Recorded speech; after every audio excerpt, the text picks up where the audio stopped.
I proceeded to the rendezvous on foot, having asked my taxi driver to drop me off a couple of blocks away. This was not the wisest decision in retrospect, but I wanted to keep a low profile and avoid the attention of both the cops and the gangs who lurked the streets. I carried a taser and paper spray in my jacket pockets, but doubted these defensive weapons would provide much protection if it came to the worst. A cold and constant rain fell on my head as I proceeded down the dark and seemingly abandoned road. Many of the streetlights had been vandalized, and the city authorities were understandably reluctant to conduct repairs in this part of town. Therefore, the street I walked was largely shrouded in darkness, but this suited me fine as I wanted to remain hidden in the shadows. Nevertheless, I surveyed my surroundings carefully as I proceeded slowly towards my destination. The road was quiet. I didn't see any pedestrians on the sidewalk or cars on the street, but this didn't mean I was alone out here. I listened out intently, only to hear the heavy patter of rain hitting the asphalt and the distant barking of dogs echoing off concrete buildings. There was little in the way of commercial premises in this neighborhood. The few businesses that had once operated were mostly burnt out during the riots, their charred husks still standing as a lasting monument to anarchy and violence which had engulfed this sprawling metropolis only weeks before. I shook my head in disgust, looking up into the dark starless sky as the raindrops fell on my face. It wasn't meant to end up like this. Sure, this once great city had long been plagued by violent crime, but there was still hope not so long ago. Many believed the tide was turning, that the unlikely coalition of vigilantes could deliver an ultimate justice upon the human monsters who stalked the streets. But their mission had backfired badly, and now the crime fighters were wanted criminals themselves, fugitives from the law and on the run from the cops. But what had gone wrong? This was the question which interested me. There was a story to be told, and I wanted this scoop more than anything. This was why I was willing to take a considerable personal risk to attend tonight's meeting. I had a long history with so-called Supernatural Vigilancy Association, having been the first journalist to reveal their existence all those years ago. So when I received a phone call from my source, I couldn't resist the once-in-a-lifetime opportunity. I continued to ponder these matters as I proceeded along the empty sidewalk, but I shouldn't have let my thoughts wander because I didn't notice the approaching vehicle until it was too late. The squad car rounded the corner and glided slowly down the street towards me. Its siren wasn't blaring and the blue lights were off, so I guess this was just a routine patrol. Nevertheless, I was concerned as the police car crept alongside me until the vehicle was directly adjacent to the pavement. I slowly and nervously turned my head in time to see the single uniformed officer in the driver's seat, a grey-haired veteran with hard eyes which glared towards me suspiciously. I was frozen on the pavement, not knowing what I should do next. I did briefly consider running, but this would only make me look guilty and surely prompt a pursuit. Technically speaking, I wasn't breaking any laws, but I also didn't have any good reason for being in this part of the city so late at night. The cop might use his powers to stop, search, and question me. I could even be detained. The charges wouldn't stick, but I would miss my meeting, and surely my source wouldn't give me a second chance. And so I was understandably nervous in that moment, as everything would depend upon the police officer's next actions. I stood still as he brought his squad car to a halt and shined a torch in my face. I squinted as the light hit my eyes, temporarily blinding me. "What are you doing out here, kid?" asked the cop, his voice gruff and unfriendly. I thought for a moment before stuttering my response. "Good evening, officer. It's a hell of a night, isn't it?" I shouted, struggling to be heard over the constant rainfall. I think I got turned around somewhere. Can you tell me where the nearest subway station is? The cop lowered his torch, but continued to glare at me with suspicion. I felt certain he didn't buy my weak cover story. The question was whether he cared enough to intervene. A lengthy pause ensued before the cop's radio burst to life and he received a call from dispatch. I didn't catch the details through the static and rain, but the policeman's expression suddenly changed as his attention was drawn away from me. He offered me quick-fire advice before departing, saying, "The subway is 5 blocks in that direction. I'd get there quickly if I were you. This is not a safe neighborhood after dark." With that, he put his foot down on the accelerator and sped off into the night, the squad's car sirens blaring as he rushed to respond to the call. I breathed a deep sigh of relief as I watched him go. I was soaked through to the skin, but nothing could dampen my spirits as I took my final strides towards the meeting place. The rendezvous was a city hotel located on a back street and away from prying eyes. The establishment's name was the Sanctuary Inn, and it was one of the few remaining businesses in this neighborhood, although the small and rundown hotel was anything but legitimate. I felt a twinge of doubt when I looked upon the glaring neon sign hanging above the reinforced steel door. I had a pretty good idea what happened inside this joint. To the best of my knowledge, its main customers were junkies shooting up, and prostitutes entering their jaunts. It seemed ironic that former crime fighters would end up taking refuge in a den of sin such as this. But desperate times made for strange, bad fellows. Under normal circumstances, I would never enter such an establishment. But this was where the story had brought me, and I had to follow the lead.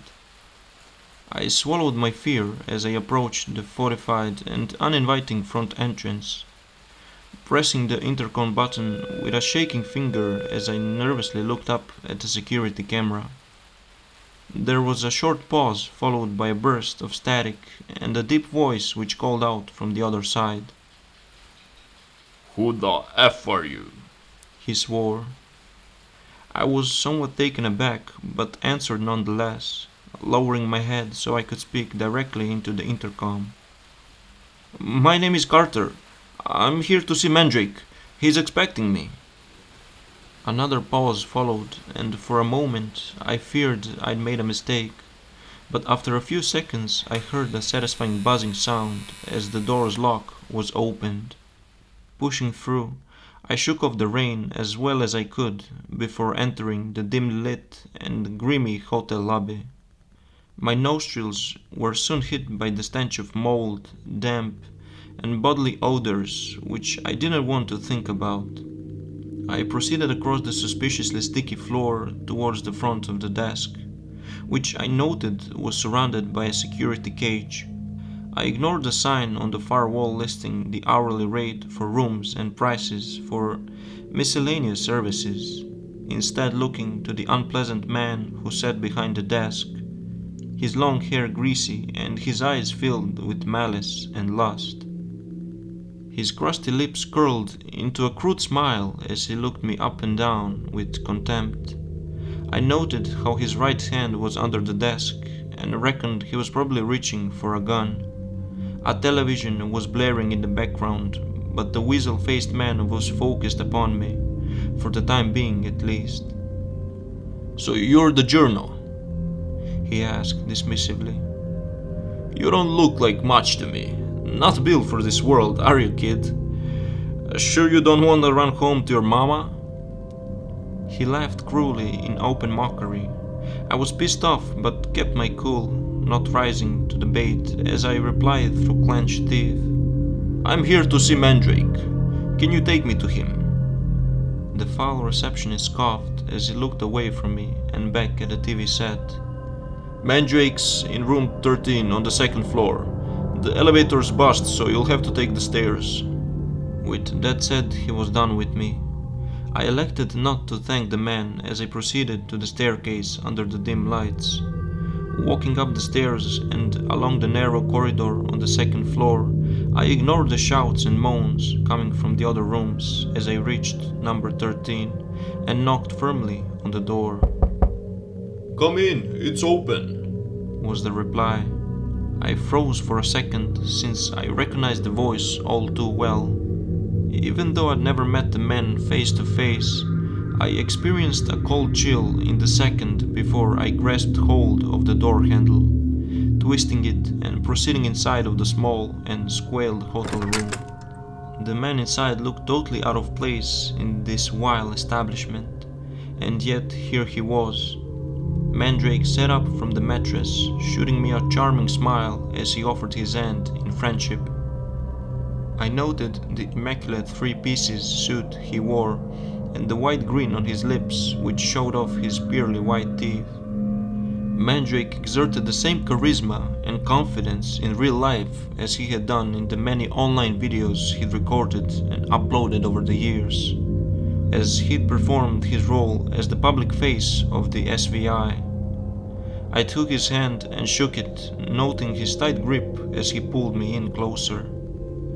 In another life, Mandrake might have been a businessman or media personality, but there was another side to him which I knew all too well, as I'd spent years studying the man and reporting upon the many killings he'd ordered and coordinated.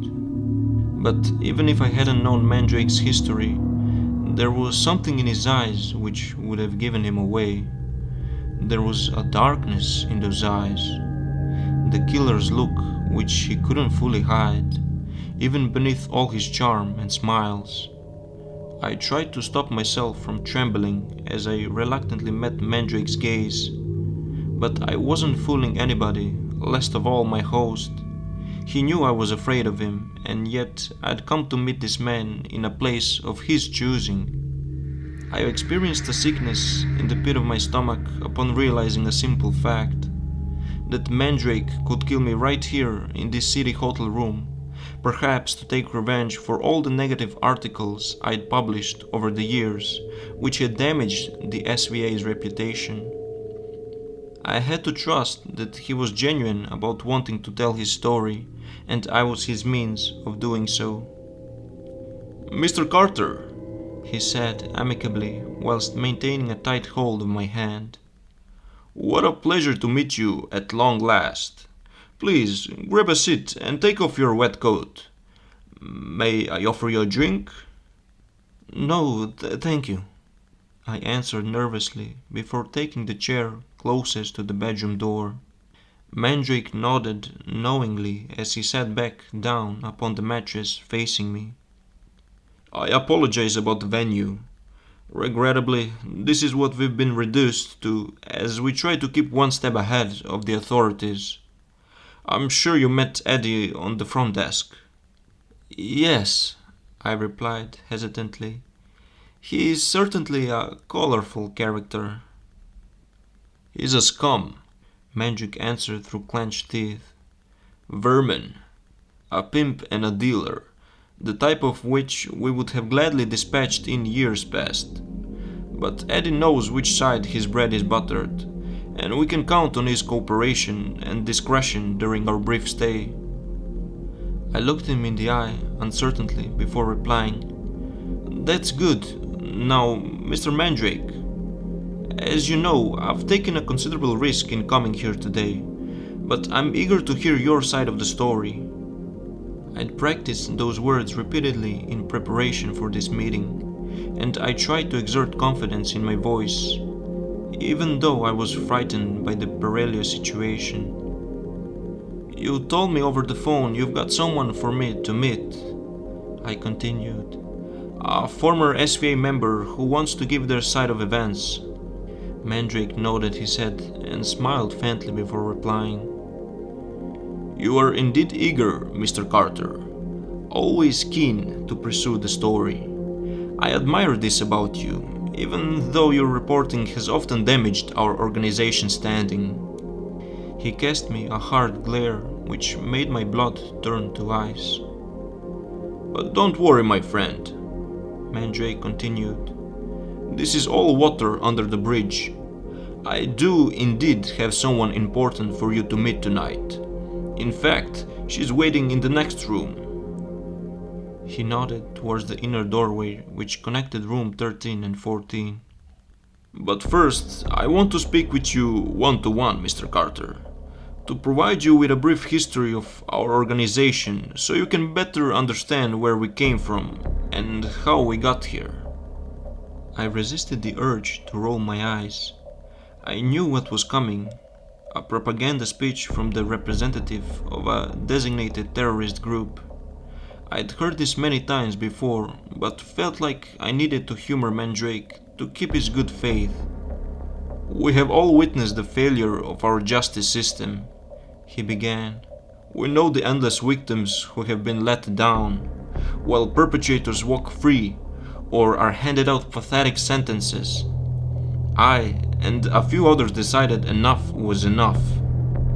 We identified a number of special individuals with powers beyond conventional understanding. Many of these candidates had been victims themselves, but they lacked the capability and resources to retaliate against those who had wronged them. That's where the plan for the Supernatural Vigilancy Association came in. Our plan was to utilize the powers of these extraordinary individuals to target the right people, the truly evil ones who deserve to be put down. But you need to understand, Mr. Carter, we didn't go into this blind. We know the risks of taking the law into our own hands. Who polices the police, right? Our intention was..." I interjected at this point. It wasn't wise to interrupt Mandrake in mid-flow, but I lost my temper upon hearing this all too familiar justification. "With respect, Mr. Mandrake, none of this is new information. I have reported extensively on the origins and formation of the SVI. The public know all too well how they started and how it ended. What they want to know is what went wrong and how you arrived at this dark place." I regretted the words as soon as I'd spoken them. I saw the anger in Mandrake's eyes, the resentment and rage which boiled just below the surface.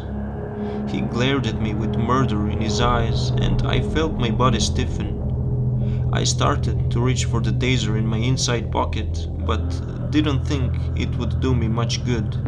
I felt certain that violence would ensue, but thankfully Mandrake pulled himself back from the brink, exhaling deeply before the smile returned to his lips, and he answered calmly, "Of course, you are quite correct, Mr. Carter. Our time is limited and we must press on. If today's interview goes well, I hope to arrange further meetings so you can speak with more of my comrades. These brave men and women have stories that need to be heard. Now let me introduce you to the Voodoo Priestess, one of our very first SVA activists." Mandrake raised his volume as he shouted through the connecting door, "Tabitha, can you please come in here?" A tense pause ensued before the door swung open, and an astonishing woman entered. I sat forward in dismay as I watched the beautiful, dark-skinned woman dressed in a traditional and colorful dashiki walk into the room. Her brown eyes glistened as she looked down upon me, her powerful gaze drawing me in. But my instincts told me not to stare into those eyes for too long, lest I get sucked in by her dark power. I noted the Ankara bag she carried over her shoulder and dreaded to think what was contained within. And I felt a strange mixture of fear and frustration in that moment, struggling to stand as I took Tabitha's hand, experiencing a surge of energy as our palms touched. "It's a pleasure to meet you, Mr. Carter. I have read all of your articles. Your work is illuminating, if not always accurate." I stared into her deep brown eyes, and my knees felt weak, like I was a nervous teenager talking to a pretty girl for the first time. "Well," I muttered nervously, "that's why I'm here, to get your perspective." Tabitha smiled sweetly, although I noticed a menacing glint in her eye which made me feel uncomfortable. Nevertheless, I took my seat whilst Tabitha sat on the hard mattress opposite to me.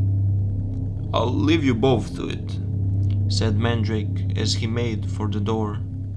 He turned his head briefly before exiting, looking to his female comrade before saying, "Shout if you need me, Tabitha." His comment struck me as odd. I was certainly no threat to Tabitha, quite the opposite in fact. But a moment later he left the room and shut the door behind him, leaving the two of us to speak in private. Once Mandrake was gone, Tabitha looked me straight in the eye, and once again I felt myself slipping into a dark abyss. That was until I forced myself to look away. "I want you to know something," she said firmly. "I'm not just another freak of nature who inherited a supernatural power beyond their understanding.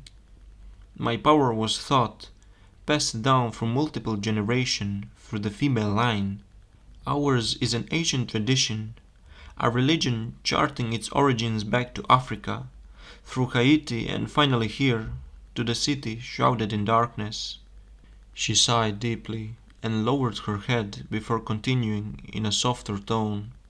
"But I'm not here to provide a history of my people or of Buddhism. We did not start as vigilantes, although the priestess who joined the SVA had their reasons. They call us witches. They think we're devil worshippers. Everyone knows what happened, about what we've done. But I need you to understand why." "That's what I want to know," I answered nervously, still not daring to look the woman in the eye. She exhaled deeply before speaking again. "For me, it began with my parents. My mother was a powerful priestess, capable of great things, but she had a fatal weakness. Her husband, my father, he was a brute who beat her constantly. Father was a large man and he could hit hard, but Mother had the power to bring him to heel. She could have ended him with a mere click of her fingers, but she wouldn't. She loved him, you see. Mother kept telling herself that he'd change, that the latest beating would be the last. She kept believing that lie until he put her in the grave." Tabitha looked up, a fiery defiance entering her voice as she delivered her next line.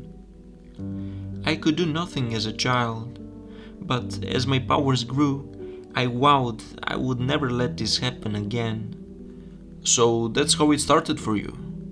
I asked curiously. "To seek justice for your mother?"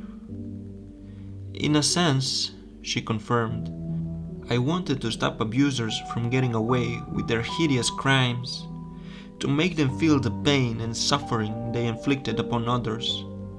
But before I unleashed justice upon the unrighteous, I needed a test run. As it happened, there was a suitable candidate in my own apartment building, not even half a mile from where we now sit." I raised an eyebrow, chilled by where this account was going, but also intrigued. I thought back on all the SVI-related murders I'd reported on, but couldn't recall one linked to Tabitha. I sat back in silence while patiently waiting for her to continue. "They were my neighbors who lived on the same floor. The woman was called Tracy and the man was Kyle. They kept themselves to themselves at first and seemed like a nice and happy couple to the untrained eye. But I'd grown up in an abusive household and knew the signs to look for. I noticed how Tracy wore extra clothes to cover up her bruises, how she always seemed nervous when I saw them together in the elevator. And I recognized the look in his eyes, the unjustified hatred and barely concealed rage. I knew a killer when I saw one, and realized it would only be a matter of time before he ended his girlfriend's life." She paused, swallowing deeply in an attempt to control her emotions. "The police would do nothing. There were no witnesses and no real evidence. I knew I'd need to take it into my own hands. Now, you've seen all the depictions of voodoo in the movies, pricking pins into dolls and all that bullshit. We don't do that. But there are methods, dark magic we can use to punish our enemies. It took me a while to make the necessary preparations and to gather the material I needed for the ritual. I won't betray the secrets of my craft. You understand that I still owe loyalty to the spiritual movement which trained me. Suffice to say, I obtained personal items related to my target. A strand of hair, a treasured heirloom. I have my means, and I'm patient. When all was in place, I conducted the ritual and evoked a dark spirit to set upon my target. Now, I didn't set out to kill Kyle. I wasn't ready to use such extreme measures at that time. Perhaps I was weak. I don't know. She hesitated as sadness became evident in her dark brown eyes. I felt obligated to reach forward and touch her hand, shooting Tabitha a sympathetic smile as I prompted her to go on. "What happened?" I asked. "I thought I could weaken him," she said softly. "My plan was to break his spirit, to make him sick and weak so he couldn't hurt her anymore." "But it didn't work?" I asked, whilst withdrawing my hand and looking her straight in the eye. "Oh, the spell worked fine," Tabitha replied defensively. "I know for a fact that he was bedridden and in agony. Tracy told me as much when I saw her." She sighed aloud. "I guess I should have seen it coming. It's the same pattern playing over again, with my mother, with Tracy. Kyle getting sick didn't set her free. It bound her to him. I thought she'd use the opportunity to escape from the abusive relationship, but I guess Kyle had her firmly under his control, because Tracy stayed by his side and wanted to nurse her abuser through his illness." "Jesus!" I swore in shock. "Yeah, tell me about it," she replied. "What did you do then?" I pressed. Tabitha shook her head, and I could tell she was trying to hold back the tears. "The sickness spell wore off, and of course he started hurting her again. I knew there was only one way to end the cycle," she explained emotionally. "I realized that I had to kill him. It was within my power to do so, but I hesitated. Perhaps murder comes naturally to some, but not to me. All was ready on that night, and I truly believe I would have gone through with it. I was prepared to speak the words and summon the darkest of the spirits from the underworld, but I waited too long." We were briefly distracted by a noise from the next room. I swore I heard Mandrake's voice as he sounded agitated. This was worrying, but I chose to ignore the potential danger because I needed to hear the conclusion of Tabitha's story. "Just before midnight, I heard raised voices and crushing sounds coming from Tracy's apartment," Tabitha explained. "I knew what this meant, and so I kept up onto my feet, running out into the corridor and banging on their front door. I heard Tracy's screams from inside the apartment and knew there was no time, so I used my bag of tricks to force open the door before I burst inside. But it was already too late. Tracy was on the floor in a pool of her own blood, a dozen stab wounds punctuating her torso as she slowly choked to death, and the life force drained from her frightened and pained eyes. And Kyle stood over her, a manic look in his eyes and the bloody knife in his hand. He glared at me with a murderous glint and snarled through curled lips. He called me a bitch and claimed I'd turned his girlfriend against him. Kyle was going to make me pay. With that, he charged towards me with a knife in hand. I cried out and tried to flee, but Kyle was on me in a second, knocking me to the ground and pinning me down. The monster was on top of me, his eyes bulging and spittle flying from his mouth as he tried to bring the blade down and plunge it into my chest. I expended all of my physical strength to prevent him from doing so, but my mind was in another place. I spoke the words and used my true power, evoking the darkest of spirits from the other side to claim his wicked soul. Kyle suddenly stopped his attack, dropping the knife and climbing off me, his eyes now filled with unadulterated fear as his face turned a ghostly pale. I spotted it before he did, the dark shadow which appeared as if from nowhere, taking the shape of a man as it glided across the apartment floor. Kyle turned around slowly, screaming in sheer terror as he saw the demon approach. I'd never seen one of these dark spirits in action before, and I must admit it was horrifying. What monster had I brought into this world? I wondered in that moment, but there was nothing I could do to stop it.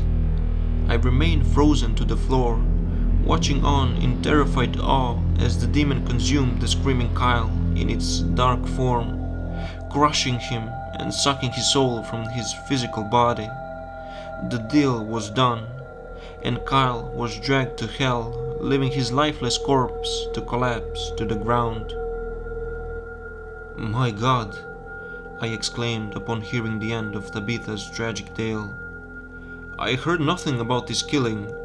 It wasn't claimed as a SVI operation, was it?" "No," Tabitha said with a faint smile. She looked towards the connecting door, and I noticed how Mandrake's voice had increased in volume, as it seemed he was shouting down the phone in the next room. "Back then, Mandrake had connections with the local police," Tabitha explained. "They covered up the crime, writing it off as a murder-suicide.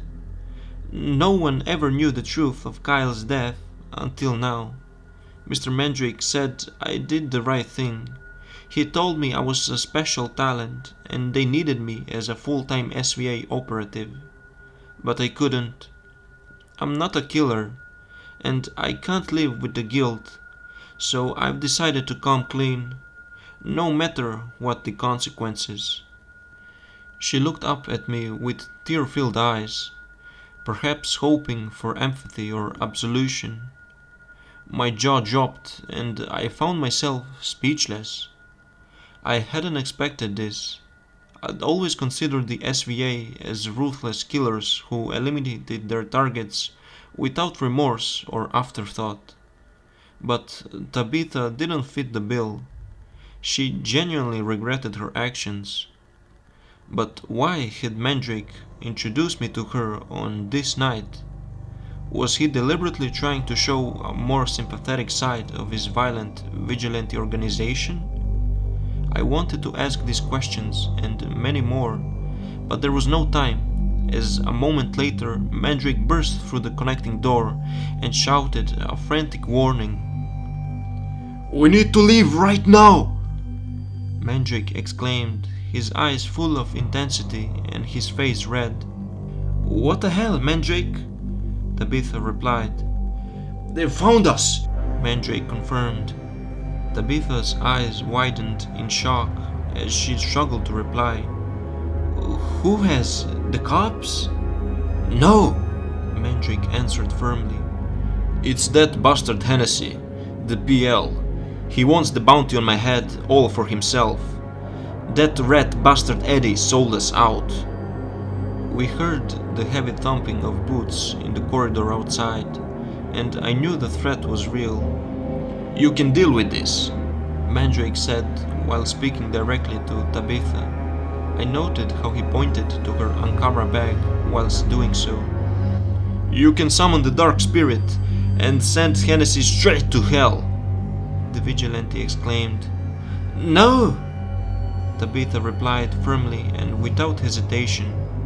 "I won't do it. Not again." Mandrake appeared angry for a moment, glaring at Tabitha as if to challenge her defiance. But the Voodoo Priestess was not backing down. "Oh well," Mandrake said in a more conciliatory tone. "I guess it's time for less subtle methods." Next, he got down on his knees and retrieved a weapon previously hidden under the bed, which I instantly recognized as a pump-action shotgun. He worked the gun and loaded a shell into the chamber before turning to us both and giving a firm order. "We're going out. Stay behind me." We both obeyed as Mandrake opened the bedroom door and the three of us stumbled out into the corridor. I glanced into the darkness and saw two men charging towards us, their faces illuminated by the dim strip lights. The first man I recognized as Eddie, the greasy hotel receptionist turned traitor. Eddie's eyes widened in shock as he realized his betrayal had been discovered, and he scampered backwards to take shelter. Meanwhile, the second man dropped down to one knee and aimed a pistol in our direction. I saw he was dressed in a dark trench coat and had a deep scar across his cheek, but I could see little else in the dark other than the gun. I assumed this newcomer was Hennessy, a bounty hunter in pursuit of Mandrake and his people. "Give it up, Mandrake," Hennessy shouted in a gruff voice. "It's all over for you." "The hell it is," Mandrake replied defiantly, and then he opened fire with his shotgun. The buckshot tore down the corridor, winging Hennessy but failing to take him down. A moment later, the bounty hunter returned fire with his pistol, his bullets missing us by mere inches and slamming into the wall behind us. "Go!" Mandrake screamed over his shoulder. "Get to the fireplace. I'll meet you on the street." His frantic orders were directed towards Tabitha and me, and we didn't hesitate, dashing down the corridor side by side whilst more bullets whizzed over our heads. I can barely remember our escape down the back staircase, as I remained in a state of acute panic throughout the mad dash. I don't know how we made it out, but miraculously, Tabitha and I reached the relative safety of the rubbish-strewn alley behind the hotel. I noted how the rain had now stopped, and thanked God for small mercies. But we weren't out of the woods yet. I could still hear gunshots and frantic shouting from the inside of the building, and also the sound of distant sirens on the city streets, as surely the cops had been alerted by the gunfire.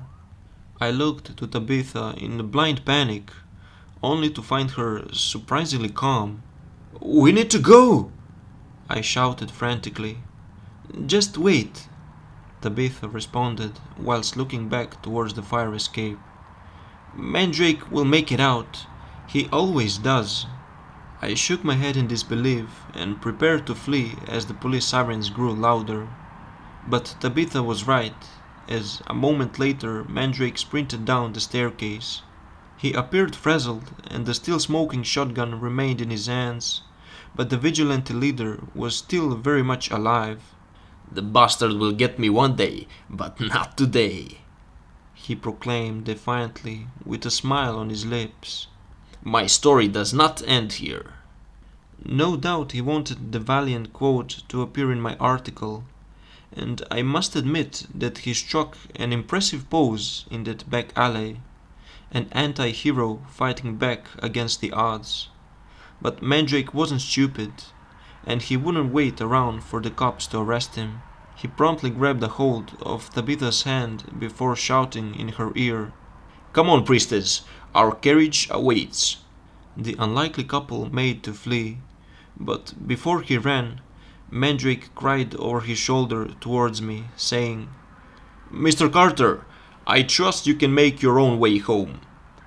Keep your phone on, please. I'll be in touch." I watched the pair flee down the darkened alleyway, noting how Tabitha shot a look of sadness and regret before she was led into the shadows. I was frozen in disbelief for a brief moment, but the ever-increasing din of sirens brought me back to life, and so I took off in the opposite direction and disappeared into the night. My editor was very happy with the story I delivered, but less so with the risks I'd taken to land it. Nevertheless, my exclusive hit the front page and promised to be the biggest scoop of my career. But the story didn't end there.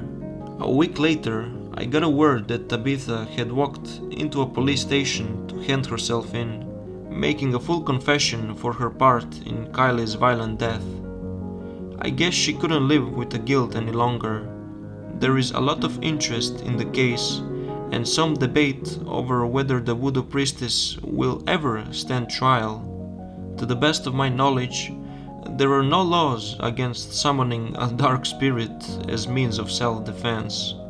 In another development, the body of Eddie, the Hotel Sanctuary sleazy proprietor, was found abandoned in an alleyway, his flesh being gnawed at by rats and other vermin.